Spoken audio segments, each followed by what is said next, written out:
MITSNA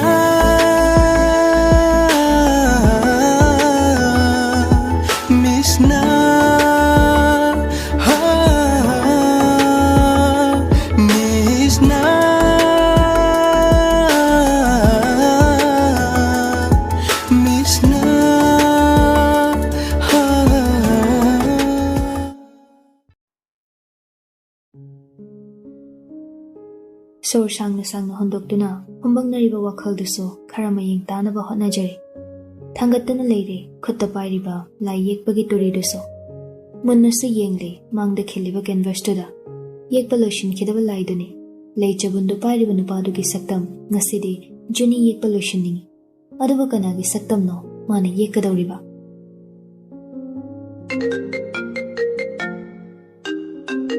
khalamba wakhalu choithokhali nakanda khingakliba magi phone duna hello mama nangbo ngasai dei ko busu ta de karamba ka da leirino nangbo beti ga nikita ga laine oh ai lai yek paka da lei sida dum ka khadanbiro juni pairam baturi dum kha da thammi yek pollution da lai do da ai fe ding namlaga juni nakanda thariba sofa do da takna phamthai beti ga nikita ga wari sa saduna ka gi thongdo hangdoklaga changai ai dinangi ka da su changure aduga mamana sida leikhibanina somda muka khalaini juni mamana bi ani duda haifet yengaga sidam ta hana phamulause khadang sinane sunglep lepte na bani nikita ga beti ga juni gina kan na phami khota pairiba mayum khara de lauthore nikita acha pachhamna ba plate am to puro chalo nikita faina beti de yengi juni ma khoi ani gi matau duda nokning laduna sida extra plate khara lem gani aini hege ga chapo chabagi sida dum thambani achapoto amamam to in lauthokuna plate ta hape momo yarakpado obada nikita na khangai haidoraklami ai momo ga break up tawre atai so injarage juni ingak na nangbu momo yam pam dai ne beti no ine khumlaklami momo trauma ma thokraba adugini juni makhoini gi wari do bhab ta draduna ngahak muni yengaga tumin lei beti wa thaidokleduna wari hodoraklami handak marakti jogging amuk chenba laktre ne ha coffee thakpasu laktre phare phare yumda gyan tana khara leiru juni mamai do khajik non thaduna wakhal se khara charang ne handak marakse beti nok fet tawraduna juni da khajik iladuna lakna bagum hairaklame aina ge no haijilla de hyper attractive oikhini se nupi ma juni bhab ta draduna beti da chingnarap tawna muksu hanglaklame khaibuno aisa beti nokmi hairaklame sakhen sana juni pisumani do naksinarduna bhabta de haibagum beti da munne yengdana le as nangbo hotel gi cha hobra hango haitaine ado ine duna cha gi maming do sakhen sana ka win haire cha du sune yam haubane na haire juni handa mukti bhabta raduna khangnok nu thoraklame ikare duna chimbal do khajik chiklaga sonjai sakhen sana nikita na mo marak thalaklame ai so ngarang de masak to khangda di khangage dana beti gane ayuk anta hogat minaraga chatlaga ne lona yenguini juni makhoi ni gi matau duda nokning laduna khajik noklaga hairaklame as nabani sidi yam tande nikita na ish akhoi daga muk thaijindana ibema manungda di harawri do khangjai ko ado june wa chap chap emdi ngangnase nangi se andaki sisu hasmala type word ne masimadi engondo yana kaise ni piro juni nikita gi wahai duda ingak ngakna kaino kade hasmala no taning de ko amta to milay juni gi pakhom du taraga nakan da family ba beti de harau sira awaba oisira confirm khangdre juni gi makalam liba mai thong du yengdaga wakhal mawon khalle kailai amino nambo kuire ne nangna lai yekpaga yengdaba nikita na hanglakliba wahang duda juni khangning ningsin lei to yek pollution drida juni na khudom bitheliba domda beti ka nikita ga mamai lei thok tuna yengi lai dubu ubada makhoi ani wa ngang khidre tumin lei mamit khak yengna duna lon phauna bagum makhoi ani tanja duda juni fu khogat ke prop chensin duna juni hatho lai yekpagi turi du pai khatle nikita ga beti ga do juni na tawriba do ingak ngak ne yengi juni ni yeklibado masana khanjinbana karino haiba khangde ngahak leiraga juni nokfet tawraga mamai leithore ulai magi yekpa loiraba lai adubo mamanabi singduda Nikitaga Bettyga madu ubada amuke hen angakpa oikre. Hangduna leiramba loshindaba laidugi saktam yeklami. Sakhen-sana gi saktam oina yeklami. Nikita fukhagatlaga wangange tawado Betty na makhut khangpha pai. Nikita Betty da ngakna yengi. Betty gi mityeng gi artha khangladuna Nikita tumin laikre. Phazabra. As aina masigi laise yekpa loshinge khalakpase kuidi kuirabani. Nupasi gi saktam se kamdauni yeksige na khalambani. Ado nasidi saktam da leiri. Juni nokmi maithong makalamna mana yekliba laiduda yengjari. Tanjaduda Nikita so kenumadi haige khalladuna khangai haidoraklame. Sakhen-sana di masam sangidude. Nangni yeibasidi masam telina. Madu tabada makalam lamba Juni gi maithong khangan hanjinki. Saurangnana khutta pariba Turi do fathame. Machin machadu tumthokladuna hairaklame. Kaibita masam do khakningi no khangdene. Masana na masam do tina kakpa yadabra mabo. As yarlo makhakumase. Juni makhong gam thangaduna kadadagi thoki. Betty ga Nikita ga Juni gi matawduda makhoy ani yengnarga leihowe.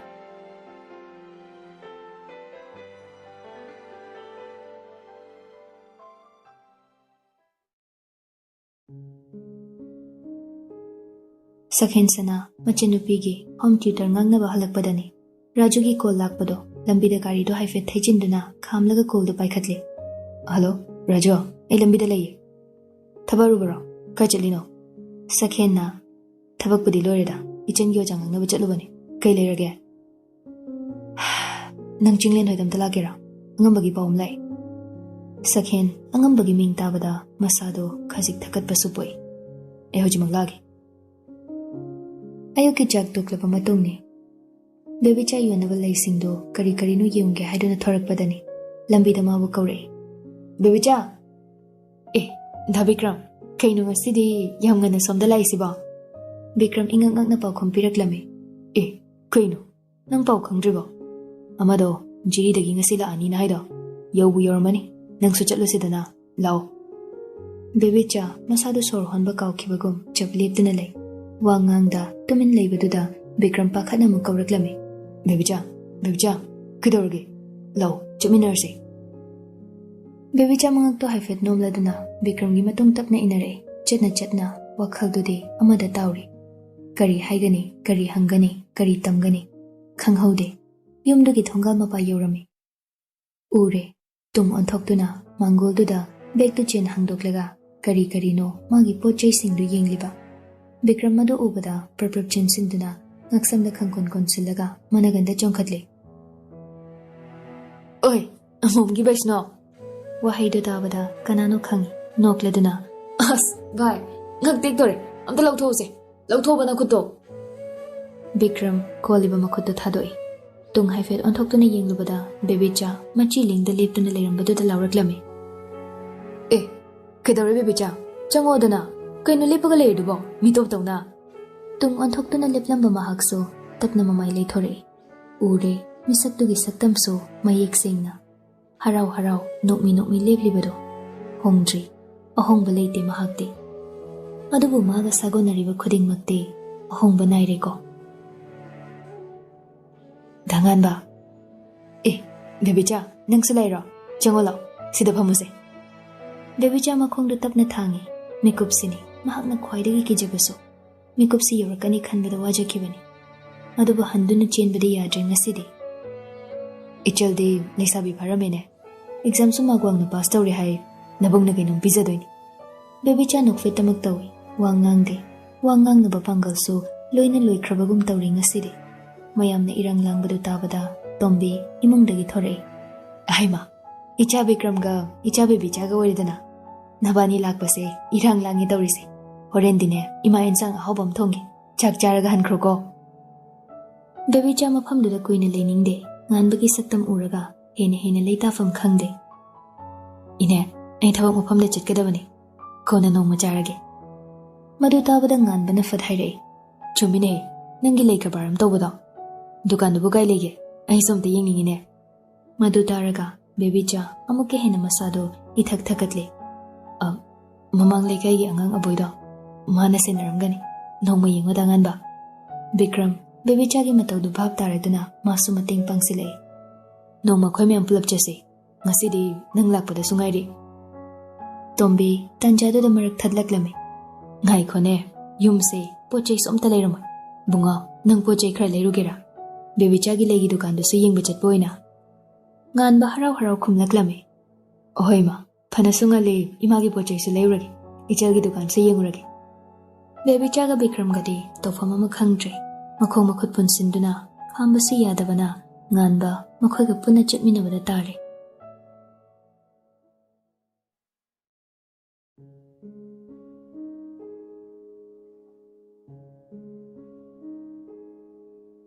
Asangba machugi gate mapadu yorakpada nakanda khazik leshinduna magi gari do khami. Gate to hangdoklaga Sakhen manungda changlai. Ure Mangolda Chinglensu Rajusu makhoi ni magphamduna leirambado. Chango Sakhen sida pam. Sakhen makhoi gi nakanda phami. Rajo ngambai kai paulake. Chinglen gi nakalda table da thamliba brown machugi envelope to lokthokduna Sakhen dapi. Sakhen envelope to loksile. Sakhen envelope to karino haiba mahak khangi. Mission. Angamba ahumna mahakidamak pirakpa mission. Envelope to hangdoke tawbada Rajuna wangang laklami. Sakhen, nang muna khalo. Nang masi tawdaba yade haiba leite. Matam leiri. Ima babagi so khalo. Machanuba mathantani. Thabak sidagi toklaga ima babagi seba phasana tawraga leibana pharoidra. Wahai shingdu tabada hangdoke tawba envelope to chap lepe. Kaino Rajo. Nan khe haidaba wa mayam ama Nang shiyawna aibu thazajira. Phare. Ai mission se kaino haiba yengdringai ai angambada message thani. Nang haude Sakhen magi phone to lokthokduna angambagi number duda message to thaki. I have accepted your mission. Message to thaba hek loibaga Raju da udli. Ai mission da accept tawri. Masi aigi decision. Raju Sakhen da munni yenglaga tapna hairaklami. Mission do kaino haiba nang yengaroidro. Sakhen khutta pariba envelope to hangdoktuna manungda iriba chedo hangdoktuna pai. Bring Mr. S.K.'s daughter, Mr. S.K., Inspector General of Police. Chedo gi loiramdai makhada so piktakna tharami. This mission is to check your skill and your loyalty. Sakhen thausadana tapna hairei. Mission do ai accept tawkre. IGP gi machanupi ai angambada sojan sinagani. Numidang wairam oshilakpadani Betty ga Nikitaga Juni gi gari manungda fami. Gyan khara taraboi ningoi magi leyon famsida muk chatoreba. Khangdreda leidane kai kaino samjinbaga taw khrazalo. Juni gari thorambado nakanda famliba Nikita da faini yengai. Oi mamang deng longsin badari mi. Juni bhai mamang deng omi. Ai wagam tangang zaroiba. Juni mamai do mamang dengi.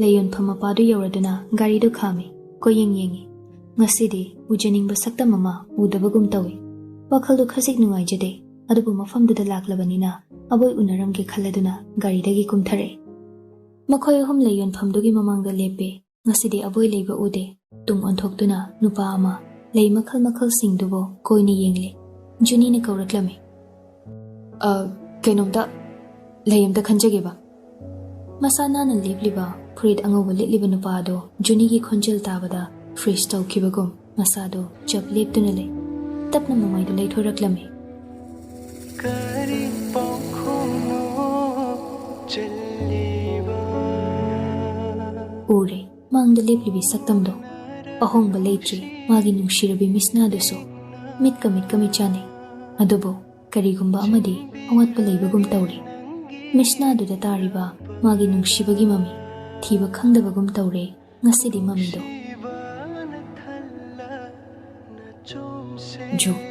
Juni. Nakanda lepliba Betty-ga Nikita-ga nganba ubada mamit mana ithak thakatkre. Juni di kaisu na chungda mangda thamliba leisingdabu yengli. Betty na tapna dhanganba nungairiba. Ngasaidagi Juni da yengduna wakhal amada tawramba nganba Betty na kaurakpaduda gyan tarakleduna. Nungairi haibadai. Mi makhol tabaduda baby cha kachinamada leisemlambadu thoraklami. Juni ubada masu chap leptuna yengduna leire. Juni haifit khanja naraga haraklami. Ngasidi aboisu leiramdre. Kay lay sige ngaside. Danganba, karamba layuge. Matam kuirabagi matong, Juni na mabu kaurakpaduda masado langtaknaba phawi. Adubo khetnaba amadi leire. Dada kaukidre, ngasidi da nganba haina mabu kaurakle. Nganba masabu phathanaba hotnajai. Lay mayamdubu ko yengliba Juni gi mataudu yenglaga nganba tapna nakanda leiriba red machugi tulip sama paikhatle. Red tulip symbolize deep love. Nganba layado Juni dama khuting thoraktuna piraklame. Juni mamai nongkhatuna nganbana pirakliba layado lawgi hek tawbada khanghaudana kadomdagino khud ama fatlam silaklaga nganbadagi laydo lawke. Aduga laydo Juni da piraklame. Beautiful flower for the beautiful lady. Juni wahai singdu tabada nokfet tawi. Khangi wahai singdu wahairakliba misak ado. Mamai lay thoktuna sakhen sanana khuting thoktuna piriba laydubo takna lawshille. Thank you. Sakhen ngasidi Juni na wangangakpaduda masado haraubana thumhatkre. Juni laydubo lawraga mamai lay thoktuna chatpa hawi. Sakhen sana madu ubada pocketagi paisa khara satoklaga thamami. Tanara Juni na chatkibadubo.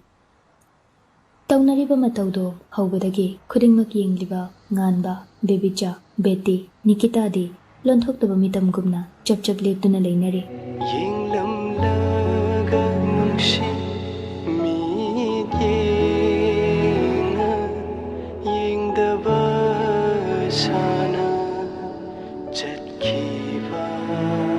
Leidubu pikiba khuttuso nganba thangatuna dumak leire. Mundi khrabra kanana nungshibana thalla nungsina chomdo. Machi lingda oi thangba mitludagi pirang marik ama tapna chinthare.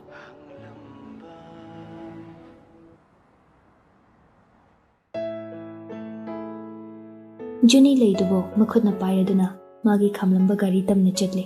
Gari manak yorakpada chap lepe. Sakhen tanjadubu lawraduna khoida jarakpasu kuire sena jarakpasu kuire. Ado mingdu phaude hebi bayabani. Mamai khajik nontaduna lepliba sakhenda Juni mamai do tapna onsilaktuna wahai ama khakhaire. Sakhen sana magi ming tabada mamai do fat nokhatle. Ado degi ming aide nangi ming hangbane. Juni ba khompide sakhenda munne yenglaga chimbaldo khajik chinkhaladana noi. Sakhen Juni gi mataududa ngahak khalaga wait aigi ming na kamaina. Tanjaduda Betiga Nikita gaso makhoi gi manakta chensile. Bhai, thengi chalasira. Beti gi wahai duda Juni su gari gi thongdo hangdoke tawada sakhen nang horori matagum khangai haidoraklami. Please, mingdu dang khangan biu. Ai kedo haibano. Anything ai loin to bangamgani. Mingdu wahai bigani hardi. Juni sakhen gi wahai duda mamai mo onsilaktuna magi oi thangba pisumdo khajik inkhatlaga sakhen damone yengduna hairaklami. Anything, like anything. Sakhen, mangak tu fat nomladuna. Nangidamag, ay kuding magtawangam. Juni ngasay yuki thaudok to khangning singlaktuna sakhen gi mashamda khudom mitheladuna haire. Nasam kaktalo. Sakhen ingangakna Juni gi wahaiduda thazaruduna makhutto masamda thilladuna amukso hanglay. Sam, ay gi samse. Sika di minghaidura. Hoi, shoydana kake. Mathang thengnabada shamkaga ngairamake. Juni sakhen gi wahaiduda nokfet tawi. Okay, wait tawrage. What's tawnaba? MITSNA